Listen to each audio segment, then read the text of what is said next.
Salut à tous! Donc aujourd'hui je vais faire une petite vidéo de début de rentrée en diapose.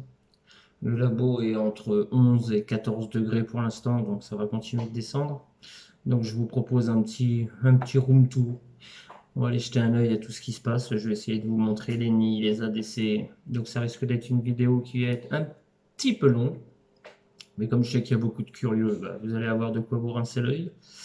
Et je voudrais aussi commencer ma vidéo par faire un grand merci à un youtubeur que je suis régulièrement, qui n'est pas dans la myrmécologie, mais qui passe beaucoup de temps pour essayer de nous apprendre à nous, youtubeurs, d'essayer de vous faire des vidéos propres, d'avoir des bons concepts, des bons éclairages.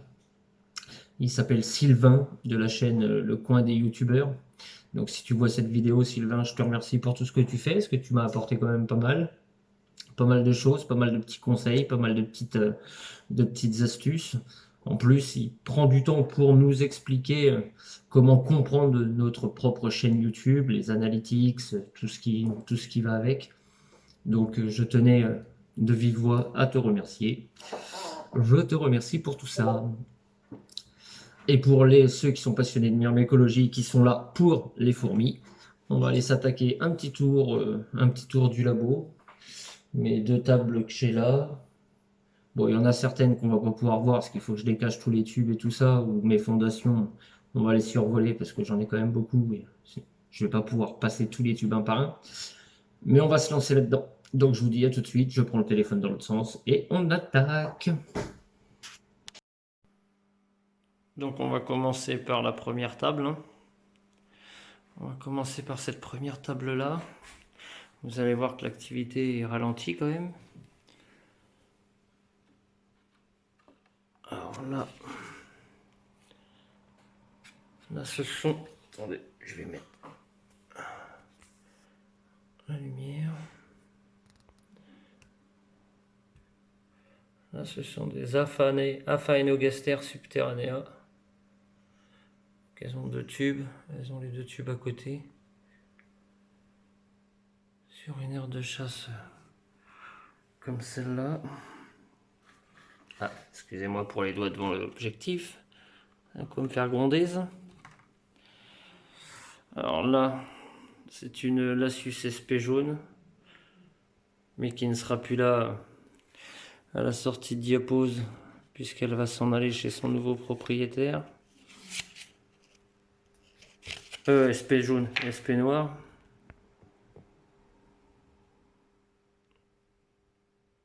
On peut voir que mes tubes en plâtre sont plutôt efficaces, hein.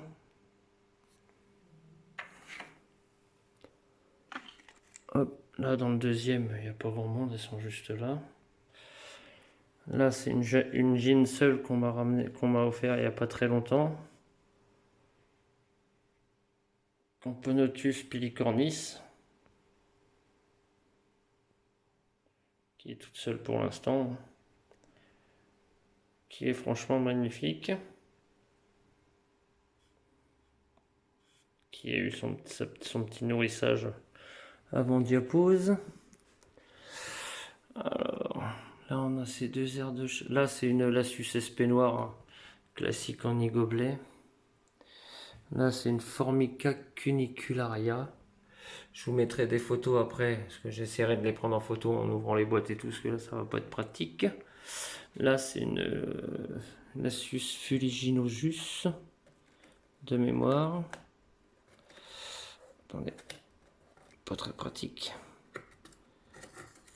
Hop.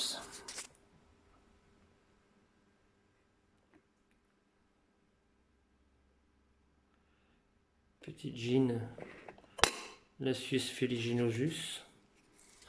Hop, on va remettre le cache.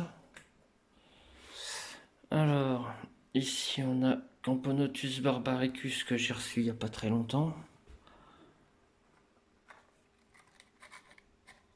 Hop.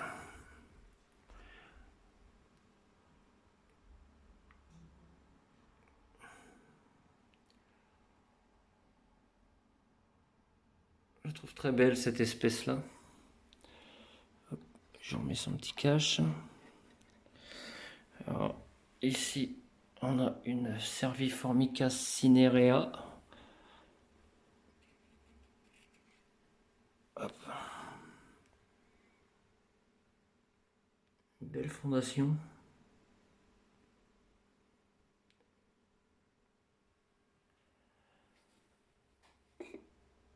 Hop. Donc là, on peut voir que la sonde dans le vide, elle est à 14. La sonde là affiche 14 parce qu'elle est ici et que j'ai mon spot qui chauffe mes Lepisiota. Donc là, on a une fondation de Camponotus liniperdus.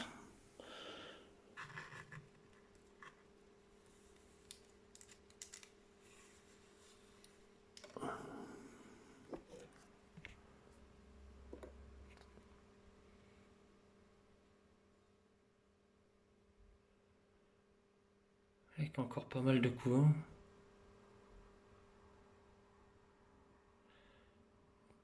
On voit pas la fondation entière. Voilà. Belle grosse fondation. Pareil que j'ai reçu il n'y a pas très longtemps. On va laisser au calme. Alors là, c'est une fondation de Camponotus lateralis qui est dans ce tube là.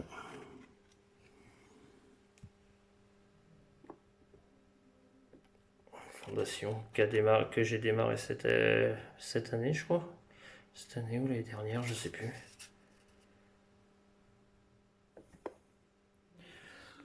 Camponotus lateralis. Donc après on a les Camponotus cruentatus. Pareil que j'ai reçu il n'y a pas très longtemps.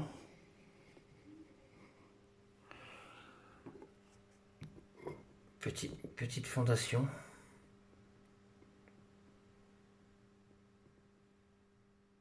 Avec encore des larves. Malgré la température.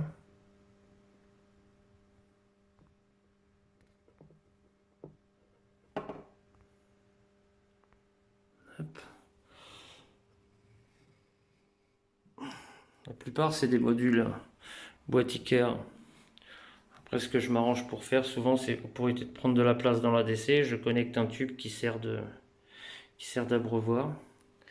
Donc là, que je fasse pas tomber ma lampe en dessous. Là c'est une autre Camponotus lateralis. Hop, je sais même pas si on va la voir correctement celle-là. Si.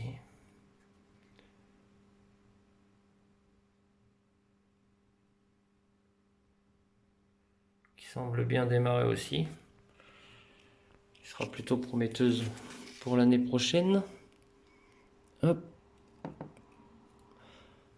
Alors à côté, le tube, faut que je lui mette un cache dessus. C'est un tube micro aéré pour mes... Ah si, il y en a une qui se balade là. Il y a une ouvrière qui se balade là. Donc là, c'est des Camponotus vagus.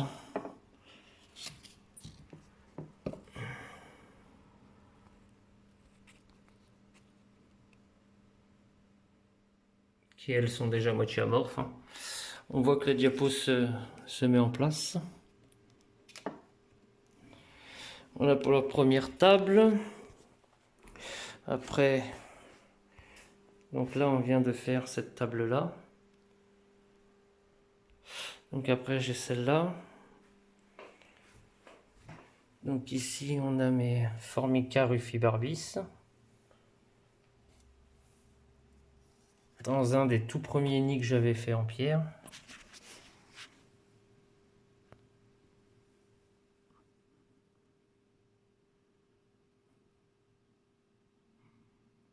On les voit mal parce qu'elles sont sur les parois, mais...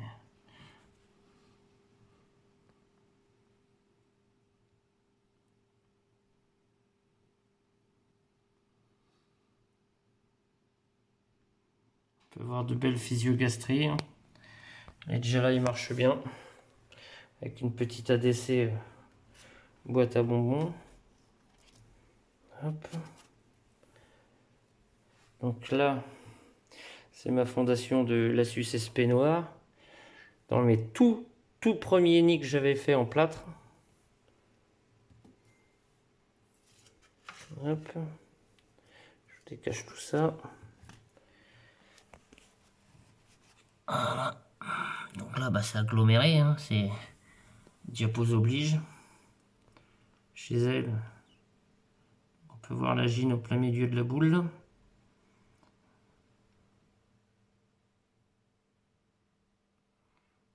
Pas mal d'œufs pour l'année prochaine.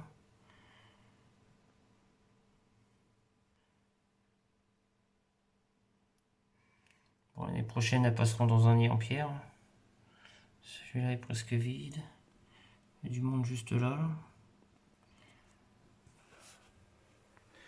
Donc celui-là, ces deux nids-là seront remplacés à la sortie de diapose par un grand nid en pierre. Ça sera mieux que ces deux nids-là en plâtre, hein, parce que j'ai pris l'habitude de les faire en plâtre au début. Donc là, c'est un nid creusable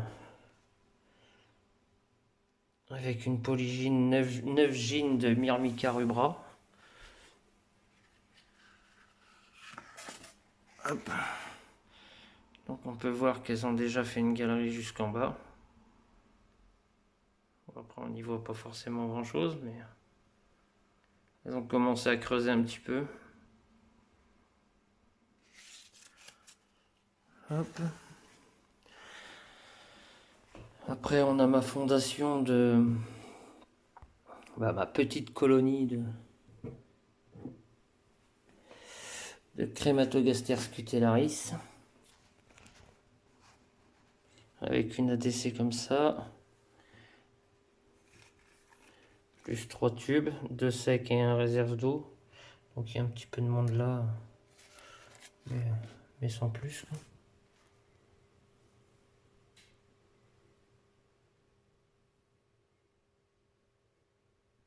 Vraiment des belles fourmis, ça par contre. Je les trouve franchement esthétiques. Hop. Donc ça c'est un tube en liège que je leur avais fait. Elles sont là.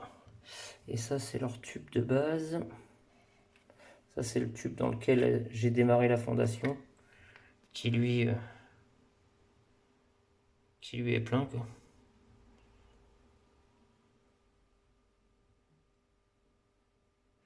Complètement sec, mais plein. Pour les Crématogaster scutellaris. On va remettre le couvercle. Hop. Pour ceux qui se demandent c'est quoi que j'utilise comme sable, hein, je l'ai dit dans la dernière vidéo, c'est du sable à perruche. Et là c'est des coquilles de noisettes. Donc là c'est une colonie de Messor barbarus, toujours à boîte à bonbons et ni en béton cellulaire. Donc cette colonie là pareil elle partira sortie de diapose parce que normalement elle a trouvé une nouvelle famille. Donc on peut voir qu'il y a du monde, hein. Avec de beaux majors qui ont bien la tête rouge.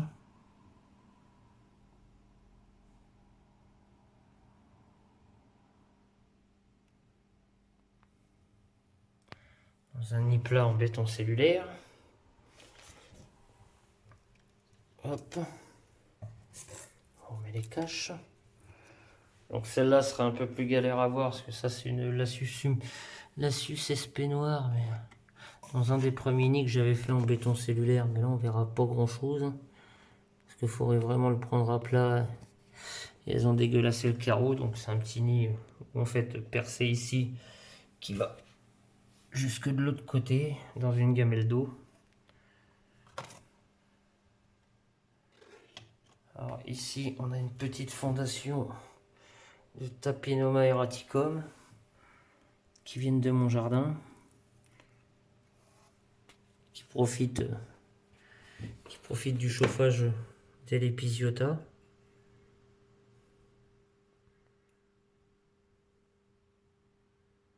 Belle petite fondation aussi. J'ai eu une bonne année cette année. Les Pisiota, bon bah celle-là on va pas s'éterniser dessus, étant donné que j'ai fait une vidéo il y a pas longtemps. Donc on va se déplacer sur cette table là, et on va aller jeter un œil par là-bas.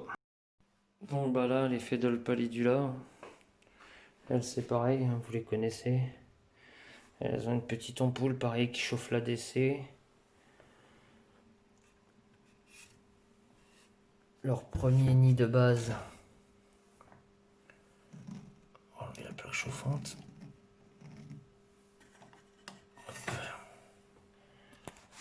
Le premier nid qui est le nid de base. Avec tous mes sexués qui sont dedans. J'ai énormément de sexués un petit peu partout. C'est pas la période, mais bon.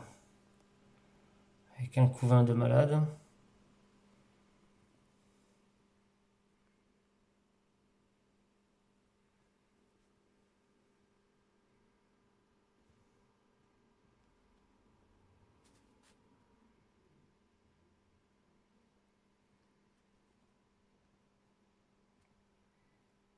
Donc pour le premier nid. Hop. Donc le premier nid des Fedol. Celui que j'ai connecté la dernière fois en vidéo avec vous.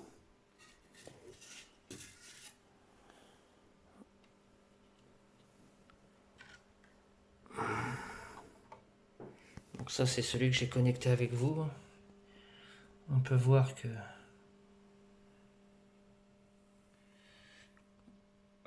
mes nids fonctionnent. Hein. C'est pas de bout de carreau. Hein. Donc on peut voir mâle et femelle en sexué. J'en ai un petit peu partout. Donc il y en a encore là. On va essayer de les voir de près.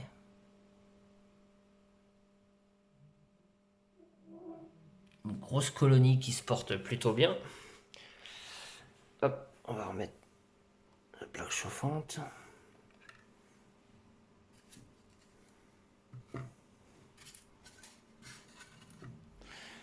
Hop. Donc là, on a mes 28 Messer Barbarus. Hein. Je vais prendre n'importe quel tube. Allez, on va décacher celle-là, histoire de...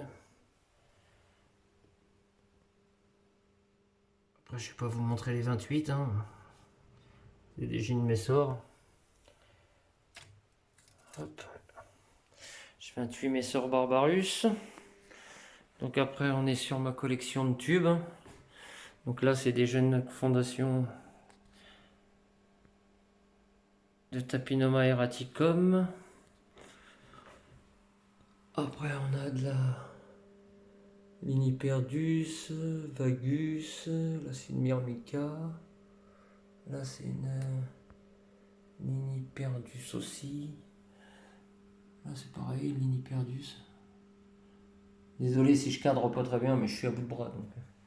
Donc après, on a tous les tubes, Lasius noir, Lasius jaune, Myrmica, Formica. Il y a un petit peu de tout, Soleno, Tetramorium. Alors ça, c'est des tubes qui vont être à remplir. Ça, c'est des tubes que j'ai à remplir d'eau. J'en ai là, j'en ai encore là.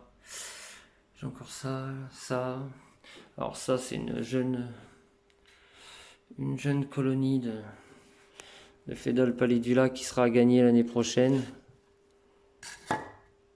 Elle sera en loterie l'année prochaine. Donc on peut voir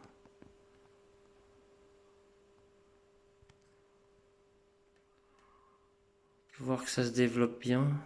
Ah, on peut voir la gine.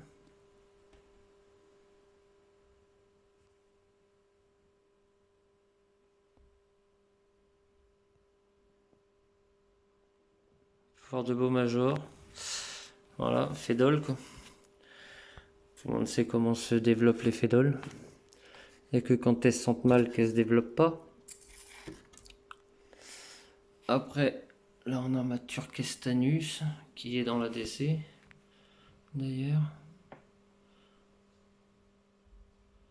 Elle vient se mettre là parce que c'est la seule partie qui est chauffée encore à 15.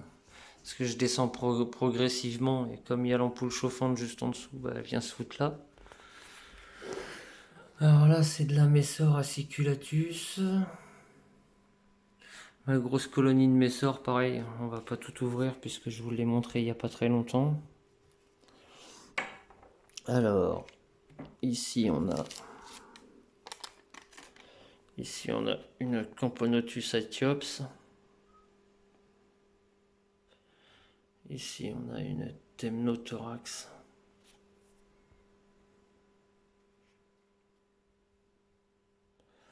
À côté, on a une Colobopsis truncatus.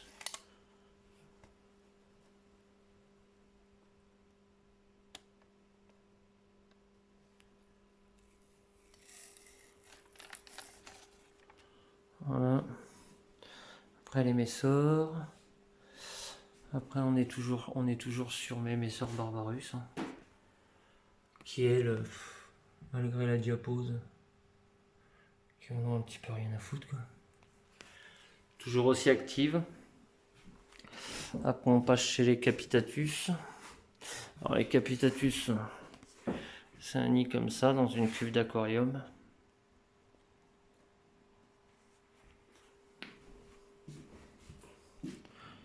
Hop.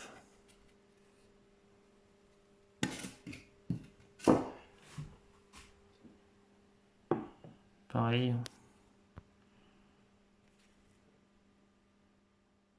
Des greniers bien chargés.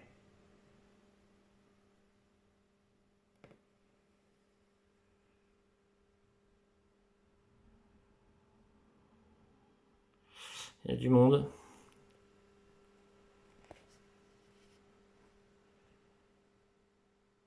Bon, c'est tout calme, hein, forcément. L'entrée en diapose se met en place. Bon, on voit pas grand chose. Si on peut apercevoir la gine. Je vais essayer de la cadrer un peu mieux. On peut apercevoir la gine dans le fond. Voilà pour les Capitatus. Donc voilà en gros. Ah si. Alors ici j'ai mis ici avec une plaque chauffante, c'est mes Blades dubia et mes Blaberus cranifères qui sont là. Et mes Achatina qui sont là avec une mauvaise surprise. Je vous avais dit que je devais remettre une plaque chauffante, donc j'ai recommandé une plaque chauffante. Mais elle a dû trop chauffer le carreau. Regardez ma cuve d'aquarium. Je sais pas si on voit. Je sais pas si vous voyez. Ah, on voit mal. Ça m'a fissuré tout mon carreau de ma cuve. Ah tiens, il y en a des petites sorties. Il y a des petits loulous qui sont dehors. Donc ils sont à 20 degrés. Donc voilà pour le tour du labo. Donc voilà pour la petite vidéo tour du labo, hein. Les ADC c'est assez calme. Bon après les températures baissent donc c'est fortement normal. Tout ce qui est Camponotus sont beaucoup plus calmes. Donc la diapose va se faire petit à petit. On va attendre d'atteindre les 6-8 degrés à peu près normalement dans cette pièce là. C'est en plein cœur d'hiver parce que ça descend vraiment crescendo. Donc c'est ça que j'apprécie moi pour la diapose. Donc j'espère que cette vidéo vous aura fait plaisir. Pour s'abonner, comme d'habitude, la petite fourmi rouge en bas, à gauche. Merde, j'ai retenu, à gauche. Et puis bah, je vous fais à tous de gros bisous. N'hésite pas à mettre le pouce bleu, à partager si vous trouvez mon contenu intéressant. Bientôt les 1000 abonnés. On lâche pas l'affaire, on y croit, on y croit. Et puis bah, je vous souhaite à tous une bonne Saint-Nicolas, parce que c'est aujourd'hui. Puis je vous fais à tous des gros bisous en attendant la prochaine vidéo. Allez, bisous! Le doc.